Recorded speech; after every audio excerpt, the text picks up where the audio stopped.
bem-vindo ao episódio 65 da série História do Processo Judicial. O tema de hoje é da confissão. Narração de José Tessainer e Sofia Salerno Pérez.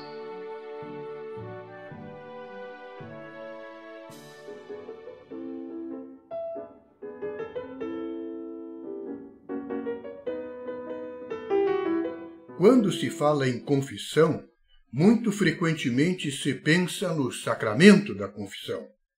Do ponto de vista do direito canônico, a confissão é a reconciliação com Cristo, a oportunidade que o católico tem de reconhecer as suas faltas e de se arrepender de seus pecados. Violar o segredo da confissão já criou a maior celeuma no século XVI, quando os primeiros jesuítas, que desconheciam a língua dos índios, começaram a usar um intérprete nas confissões realizadas em aldeias do Rio de Janeiro e da Bahia. Os intérpretes eram, em geral, meninos da terra, ou seja, filhos de índias com portugueses que dominavam as línguas tanto do pai quanto da mãe. Tive grande consolação, diz o padre Fernão Cardim, em confessar muitos índias e índias por intérprete. São candidíssimos e vivem com muito menos pecados que os portugueses. Dava-lhes uma penitência leve, porque não são capazes de mais, e depois da absolvição lhes dizia, na língua deles, Xerrair tupã toco deiro humano, que quer dizer, vai com Deus, meu filho. O padre Serafim Leite, em sua obra magistral, História da Companhia de Jesus no Brasil, comenta que usar um intermediário para contar os pecados criava o perigo das inconfidências e até do escândalo. Por isso, o bispo Dom Pedro Sardinha proibiu o uso de intérpretes no confessionário. Muito perigoso, pernicioso e prejudicial à majestade deste santo sacramento. Os jesuítas recorreram ao Vaticano, que lhes deu razão e derrubou a proibição do bispo Sardinha. A prática dos jesuítas foi legalizada e sancionada pela Igreja, sendo legitimada pelo direito canônico, no cânon 903, tanto para a confissão de mulheres na Igreja, como para a confissão dos homens na portaria dos colégios, que eram os dois lugares onde o intérprete atuava. No Brasil colonial, quando se tratava de índios, nem sempre a penitência era leve, como generalizou o padre Cardim. Às vezes, narra o padre João Daniel, outro jesuíta que viveu na Amazônia, a pancada corria solta e a penitência podia ser dada antes mesmo de o pecado ser cometido. Foi o caso de um índio no Pará, que transgrediu o primeiro mandamento da Igreja, ouvir a missa inteira aos domingos e festas de guarda. Na hora da missa ele foi pescar. Quando voltou, foi açoitado publicamente. Pediu, então, ao confessor, Padre, já que estou ferido, pode me açoitar mais por conta do próximo pecado, porque domingo que vem vou pescar outra vez.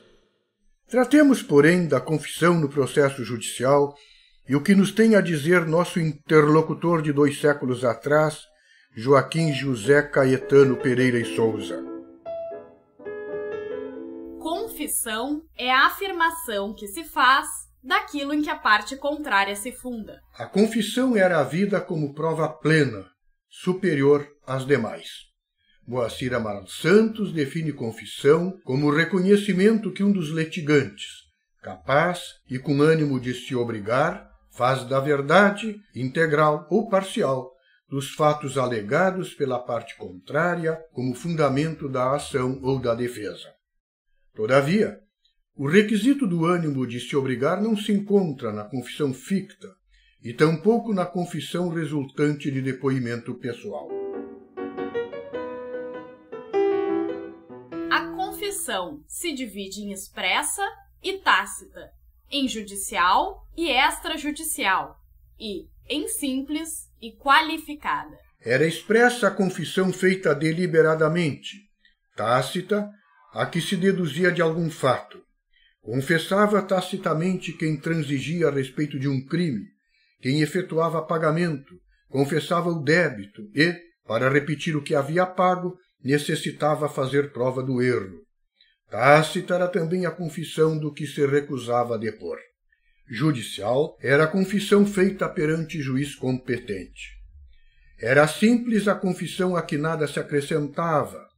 Qualificada, a que continha artigos sobre objetos entre si separados, como a de que devia sim, mas pagou, ou que devia, mas ajustou-se não se lhe pedir. Só podem confessar validamente aqueles que têm a livre administração de seus bens. Era nula, portanto, a confissão do pupilo, sem a autoridade de seu tutor, a do pródigo, sem a autoridade de seu curador, a da mulher, sem a autoridade do marido, e, a respeito de bens de raiz, a do marido, sem a outorga da mulher. São objeto de confissão somente os fatos, isto é, os presentes ou os pretéritos, não os futuros. Diz Moacir Amaral Santos, só os fatos são suscetíveis de prova, não o direito. Meio de prova que é, a confissão somente se refere a fatos. A confissão deve ser 1. Séria. 2. Verdadeira. 3. Espontânea. 4.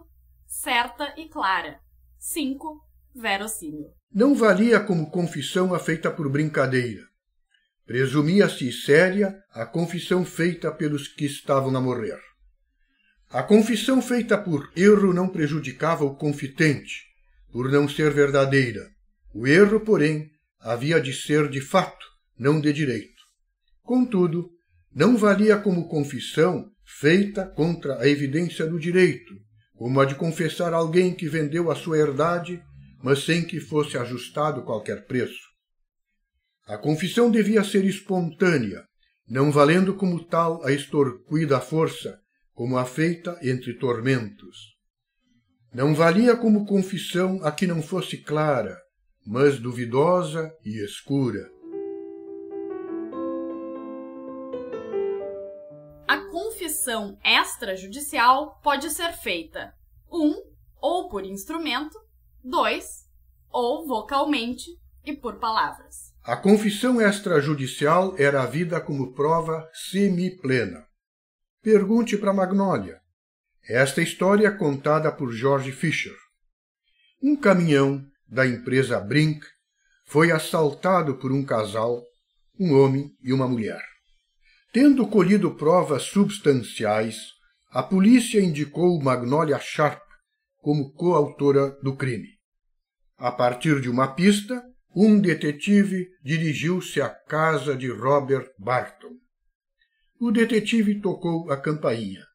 Quem atendeu à porta foi a mãe de Robert. O detetive explicou que desejava falar com Robert a propósito do assalto a um caminhão. A mãe de Barton dirigiu-se ao filho, que estava sentado vendo televisão, e disse: Bob, você assaltou aquele caminhão? Não minta para sua mãe. Sem tirar os olhos da televisão, Barton disse: Pergunte para Magnólia. Foi dela a ideia.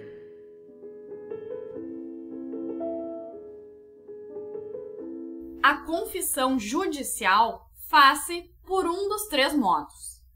1. Por termo nos autos. 2. Em artigos. Ou 3. Por depoimento. A confissão da parte feita perante o juiz precisava ser reduzida a termo. A confissão feita em artigos pelo advogado da parte era a prova plena. Era também plena a confissão judicial feita por depoimento. Diz Moacir Amaral Santos que a confissão judicial, quanto à forma, pode ser verbal ou escrita, expressa ou tácita, quanto à origem, espontânea ou provocada. Verbal é a confissão resultante de depoimento pessoal que se processa oralmente. Escrita é a feita por petição, assinada pela parte ou mandatário com poderes especiais. Expressa é a consistente em declaração em que se reconhece o fato litigioso. Ficta, tácita ou presumida, a que decorre do silêncio nos casos estabelecidos em direito. espontânea, a feita por iniciativa do confitente, provocada, a resultante das respostas em depoimento ou do não comparecimento para prestá-lo ou da recusa a responder. São efeitos da confissão. 1. Fazer as vezes da sentença e coisa julgada. 2. Suprir os defeitos do processo. 3. Infringir todas as outras provas e a mesma sentença proferida a favor do confitente, ainda que houvesse passado em julgado. Soa algo estranho que a confissão pudesse substituir a sentença, ou, como diz Pereira e Sousa, fazer as vezes da sentença e coisa julgada. Tem-se aí um eco do direito romano clássico, que deixara de ser exato já na extraordinária cognitio do direito romano. É certo que Ulpiano disse, confessus pro iudicato habetur, isto é, o que foi confessado tenha-se por julgado. Lembremo-nos de que no período das leges actiones e no formulário, o processo dividia-se em duas fases, a fase in iure, perante o pretor, que dava ou negava a ação, e a fase in judicio, perante o juiz designado, a quem cabia receber as provas, ouvir as razões das partes e proferir a sentença. Havendo confissão na fase in jure, ficava prejudicada a segunda fase do processo. Não havia necessidade de sentença do juiz. Tendo sido o réu confitente, o pretor se limitava a pronunciar a adictio, a significar que nada mais havia a fazer senão instaurar-se a execução. Exato então o dito de Ulpiano, confessus pro iudicato habetur. Sobreveio, porém, a extraordinária cognitio, processo que se desenrolava todo perante o magistrado, não mais havendo uma segunda fase perante um juiz privado. Embora não o digam as fontes, com clareza, parece certo que nesse novo tipo de processo a confissão passou a ser, como é agora, um meio de prova que não dispensa a prolação da sentença. Parece, contudo, que, ao tempo de Pereira e Sousa, havendo confissão judicial do réu, não se proferia sentença condenatória, extraindo-se desde logo mandado dissolvendo, isto é, mandado para pagar. A confissão prejudica somente aquele que confessa, não a terceiro. A confissão a respeito de terceiro não era havida como confissão, mas como simples testemunho. A confissão que fizesse o marido de haver recebido dote da mulher não prejudicava os credores. A confissão do devedor não prejudicava o fiador. A do procurador não prejudicava o constituinte. A do tutor ou curador, ao tutelado ou curatelado. A confissão, diz Moacir Amaral Santos, prova contra o confitente.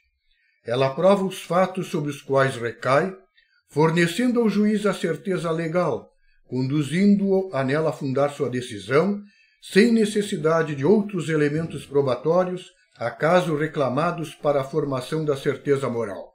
Mas o confitente se prolonga nos seus herdeiros, que o substituem, naturalmente, nos seus direitos e obrigações. Por isso, para maior clareza, é de completar-se o princípio enunciado. A confissão prova contra o confitente e seus herdeiros.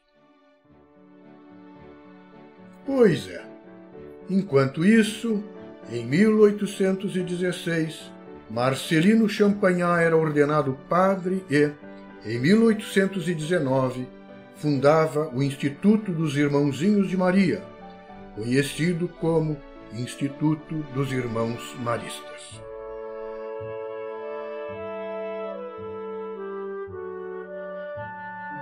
Agradecemos a atenção e até o próximo episódio.